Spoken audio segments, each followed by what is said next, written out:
Nous sommes toujours à Charenton-le-Pont pour la fin de cette émission, toujours dans la chapelle de Conflans, en compagnie de l'un de ces gardiens, dans le sens noble du terme, de l'un de ceux qui font tout pour que ce lieu resplendisse et continue de vivre. Jean Hamey, j'ai vu tout à l'heure, quand nous étions dans la médiathèque, qui elle occupe tout le reste des bâtiments, que finalement la chapelle voyait la médiathèque passer sous elle, mais aussi au-dessus de ce plafond. Il va y avoir dans les futurs travaux de la médiathèque des bâtiments, des salles de lecture, de stockage, etc. C'est étonnant, ce lieu de culte qui vit comme ça au milieu d'autres activités.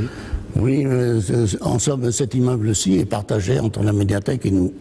Mais la chapelle est restée toujours propriété de l'Église. À l'heure actuelle, elle est propriété d'ailleurs du diocèse de Créteil, qui l'a mise à la disposition de la paroisse Saint-Pierre de Charenton.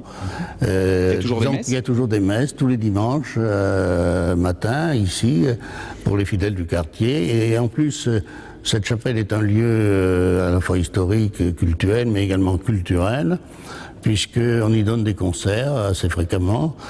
Parfois, on utilise d'ailleurs le très bel orgue qui a été construit au XIXe siècle par Cavalier-École et qui a été entièrement restauré, et bien restauré, ma foi, l'an dernier. Et on a aussi ce très bel hôtel. Et puis ce très bel hôtel qui date des années 1940, probablement 47 ou 48. Absolument superbe. En tout cas, ça vaut véritablement la peine de venir découvrir cette chapelle si vous êtes à Charenton-le-Pont et même de venir de plus loin pour y assister à un concert parce que je crois qu'en plus l'acoustique est superbe. Et c'est excellente au dire de tous les choristes et musiciens qui viennent s'y produire. Merci beaucoup Jean Hamey de nous avoir ouvert les portes de ce lieu magnifique. C'est la fin de cette émission.